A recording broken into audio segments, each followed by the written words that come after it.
In Lagos, your biggest fear is not traffic, it's rent. In this city, life moves fast, but also something else moves up faster, and that is your rent. For many people, it's no longer just expensive, it's becoming difficult, almost impossible to keep up with. Nigeria is expensive, so yes, Lagos is becoming really expensive. Yes, so yes, Lagos is coming like that. So if you cannot pay, you have to find your way to Ogun State, all this Mowe, all this, or you go back to your state. I won't go back village. Some people have relocated. Some people that came from Oyo State or something. Yes, I know many of them. If you're a city boy, you live up to expectation. So it's quite expensive, but it is what it is. Lagos is becoming a very, very expensive place to stay. And as a matter of fact, a lot of people are moving out of Lagos because you can no longer cope. If what you earn annually cannot even get you an accommodation, then it's a problem. In Lagos, here's what rent used to look like 5 years ago compared to today.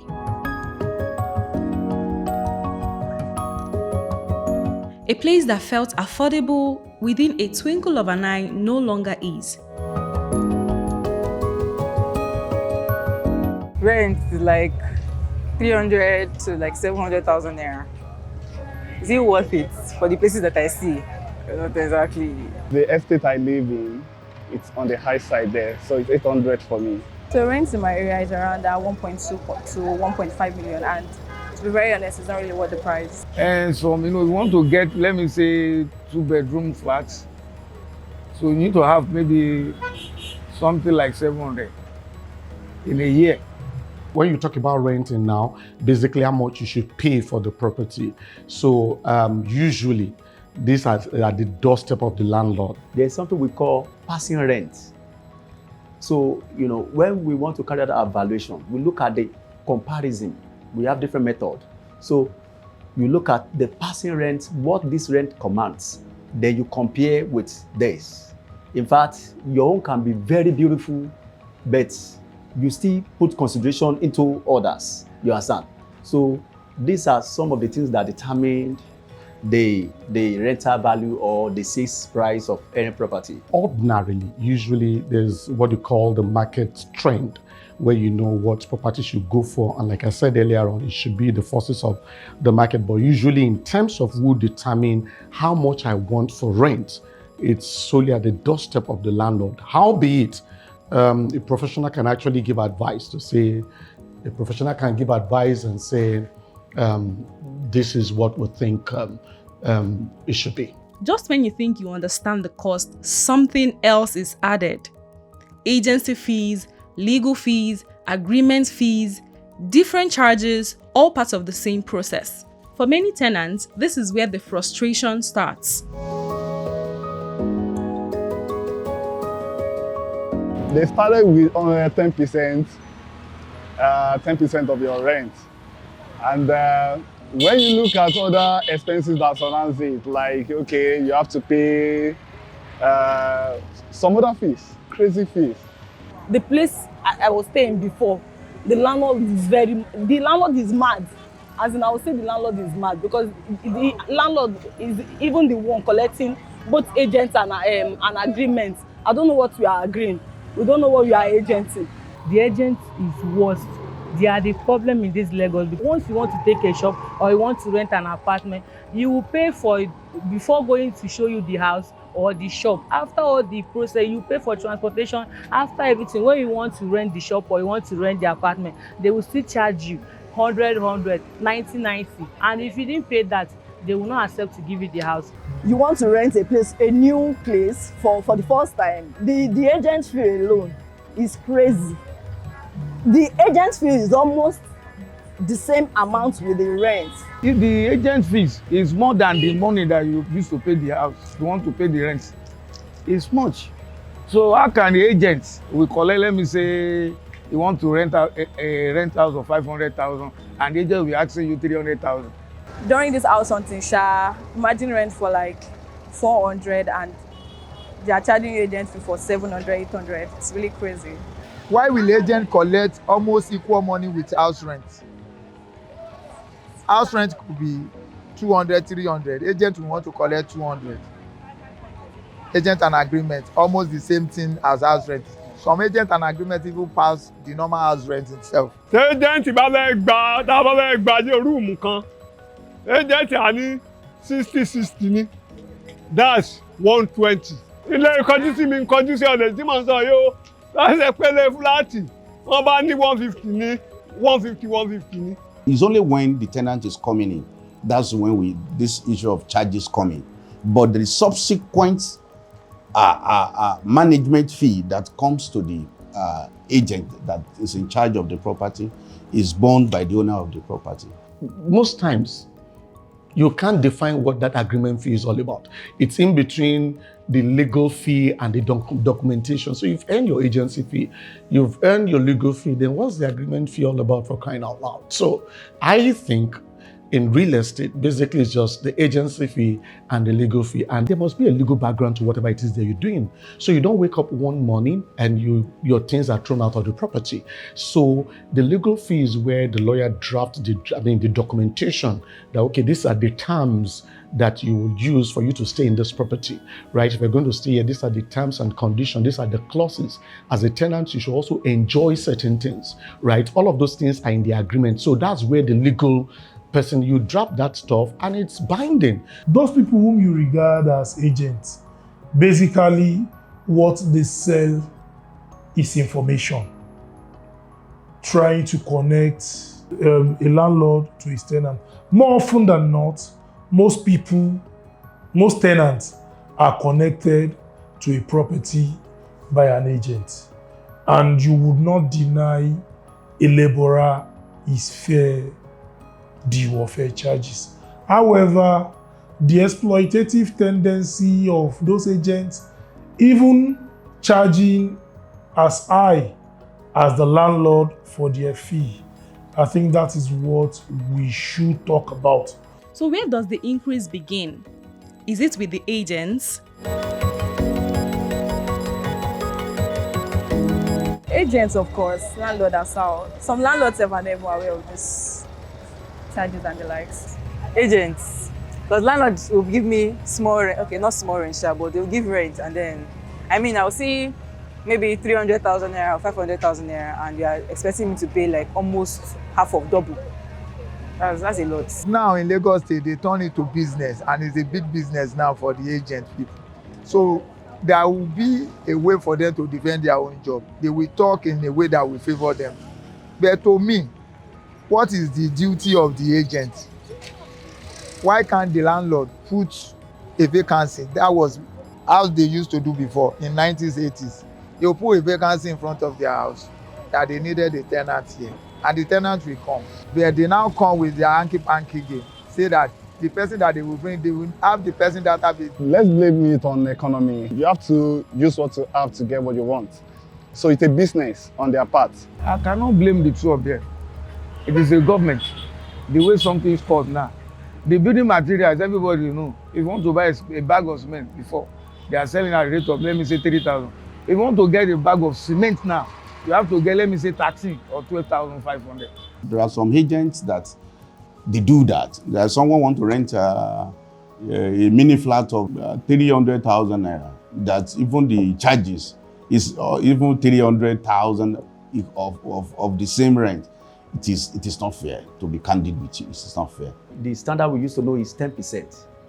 So then doing above that is excessive. So for example, if your rent is 1 million, 10% of 1 million is how much? That's 100,000, right? So you should earn 100,000. But when somebody comes and say your agency fee, the total agreement, the rent is 1 million, but the total package is 3.5 million naira, how come? Even the home seeker, they are the one that spoiled this industry. Let me just be sincere with you. You want to rent a property of 1 million and you have 50 people. Now, agent said that, okay, I want to charge 10%, which is 100,000. Another client will tell you, Mayola, please, whatever you can do to let me get the property. I don't even mind to pay 20%. It happens. So you want to even pay above what the market value is because you want to put your head in a place. And the moment you pay that amount, even if it is not the amount, it means that that will be the benchmark in that vicinity. They say they don't always decide the price, that they are working within the requirements, within a system that already exists. If that is the case, then where do those instructions come from? Who sets those requirements? I'm regulated by the Nigerian Institution of Ethics, Surveyors and Valuers, wherein the ethics of the professions are there. The agency fee is based on the scale of the professional charges. So I must not go outside of that threshold to charge for my agency fee. For real estate surveyors and valuer, there's a standard law that you can't take more than 10%.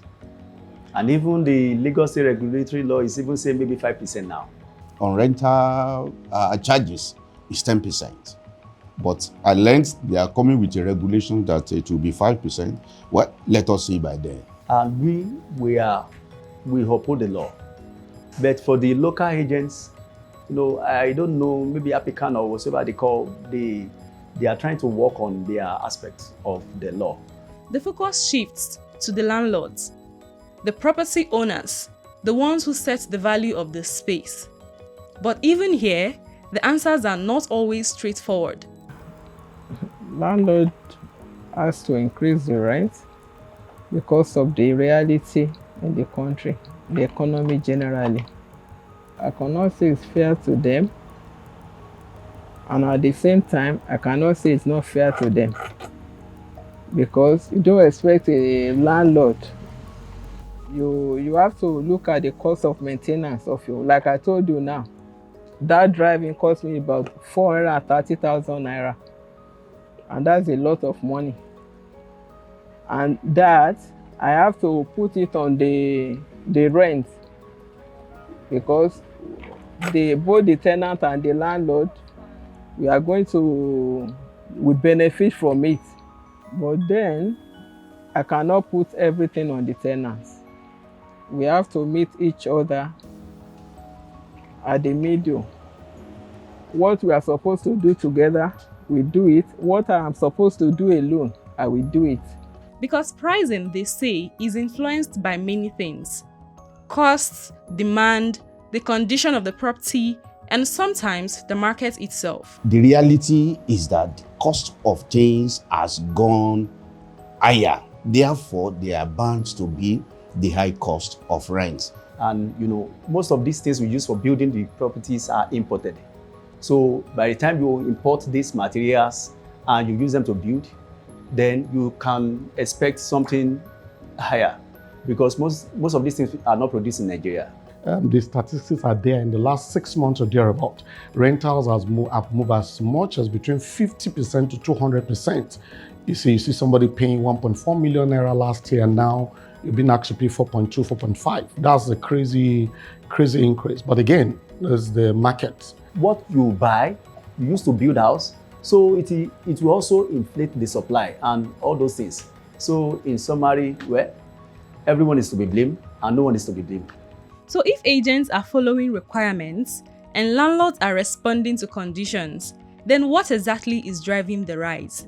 To understand that, you have to step back and look at the system as a whole. How are these prices determined? Who decides what is fair, and at what point does a cost become too much? Within the real estate space, there are structures, processes, expectations. But even within those structures, there are differences in how things are done. And then there is the law, what it says, what it allows, and how it is applied in reality. You can actually approach the court. I'm talking about sitting tenants as regards increment in rent. Yes, you can actually approach the court that this rent should be taxed. What the increment of the landlord is unreasonable. But for new tenants who wants to rent a house for the first time, I'm afraid there is nothing they can do. The law did not even make any provision other than independence of contract.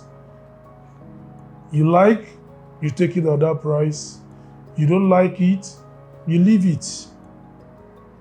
It's all about a willing tenant and a willing landlord. You understand? There's nothing the law or anyone can do about that, except we want to go into a regime of regulated rent, which I don't think is best for anyone. The government did not build a house for the landlord. The government did not even give incentive for the landlords to build. So I don't think the law should regulate how much rent a landlord should charge. When it comes to renting in Lagos, what should happen and what actually happens are not always the same. So the question remains, why does rent keep rising? Is it the way the system is designed, the people operating within it, or something that goes beyond both? And for those trying to find a place to live, the search goes on. I think I was reading something that said 50% of Nigeria's population are 15 years to 0 and under. Those 15 years of today, in the next 9-10 years, will be setting out to go and live on their own. It is going to put more pressure on the available housing. It is going to exert its own pressure on it. Are we planning towards that? I'm still not talking about those 16 to 20 something who probably today are living with their parents and who will be charting their own course in the next 2-3 years. You understand? Where are they going to? How many houses are we building? Every year, students finish from universities, they finish from colleges and all that. They get into the labor market. They want to get accommodation. They want to get 1-bedroom apartment, 2-bedroom. You know, every year you notice that the need for supply, but the supply is lower than the demand. It's a deficit in housing supply.